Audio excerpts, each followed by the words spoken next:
ঈদযাত্রায় সদরঘাট ব্যস্ত হয়ে উঠেছে। ঘরমুখো মানুষের ভিড় দেখা গেছে।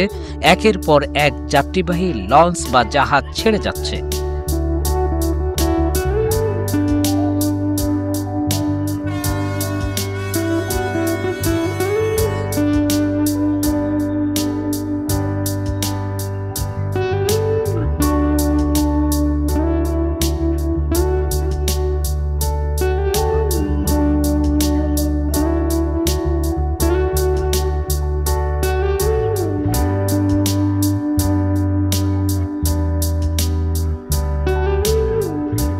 ঢাকার সঙ্গে দক্ষিণাঞ্চলের যোগাযোগের পুরনো ও ঐতিহ্যবাহী এই রুট ব্যবহার করে ঈদ উদযাপনে বাড়ি যাচ্ছে বহু মানুষ।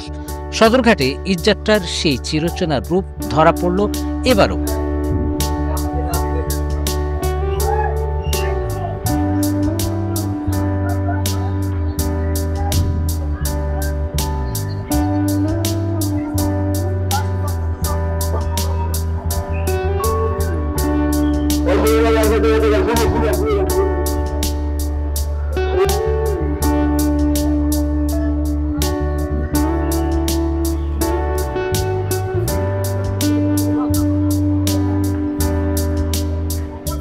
এবার সদরঘাট থেকে ঈদযাত্রায় স্বস্তির কথাই শোনা গেল সবার মুখে।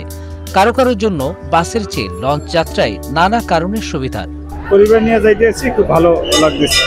আচ্ছা, গাড়িতে কেন যান না, লঞ্চে কেন যান? গাড়িতে অতিরিক্ত ভাড়া, লঞ্চে সমস্ত সুবিধাই ভালো। সদরঘাটে যাত্রীদের কেউ কেউ বলেন লঞ্চে যাত্রা আরামদায়ক, তাই তারা বাসে না গিয়ে লঞ্চে যাচ্ছেন। ঈদে আসলে গাড়ির থেকে লঞ্চে যাওয়ার সুবিধা এবং আনন্দ আলাদা।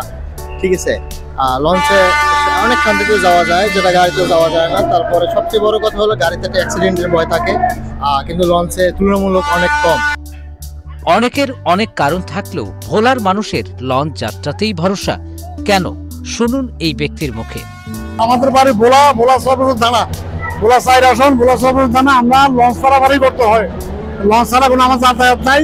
লঞ্চে অনেক যাত্রী এবং প্রচন্ড ভিড়, যাত্রী ভোগানি। ভাড়া আগের মতনই আছে, বেশি নেয় না। বেশি নিলে আমরা আইনের ব্যবস্থা যাবো। সদরঘাটে ঈদযাত্রা পর্যবেক্ষণ করতে দেখা গেল সেনাবাহিনীর সদস্যদের। সদরঘাটে ঈদযাত্রার সার্বিক পরিস্থিতি সার্বক্ষণিক নজরে রাখছে নৌ পুলিশ। লক্ষ লক্ষ মানুষ এই ঘাট ব্যবহার করে বিভিন্ন গন্তব্যে যাচ্ছে, তো এদের নিরাপত্তা যেন নির্বিঘ্ন হয় তার জন্য নৌ পুলিশের পক্ষ থেকে আমরা ব্যবস্থা নিয়েছি। অন্যান্য পুলিশের ইউনিটগুলো ব্যবস্থা নিয়েছে, যেমন ডিএমপির ব্যবস্থা আছে, পাশাপাশি আমাদের নৌ পুলিশ ব্যবস্থা নিয়েছে। আমাদের 3 স্তরের নিরাপত্তার ব্যবস্থা আছে। এবার সদরঘাটে অতিরিক্ত যাত্রীর চাপ নেই, সময় মতো ছেড়ে যাচ্ছে লঞ্চ, নিরাপত্তা ব্যবস্থা ভালো, ভাড়াও কম।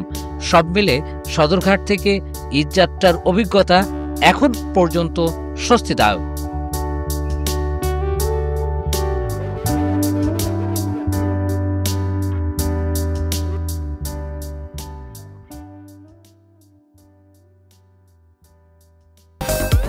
মিলিনিয়ার ছড়াছড়ি দেশ জুড়ে, এটা শুধু ওয়ালটেনই পারে।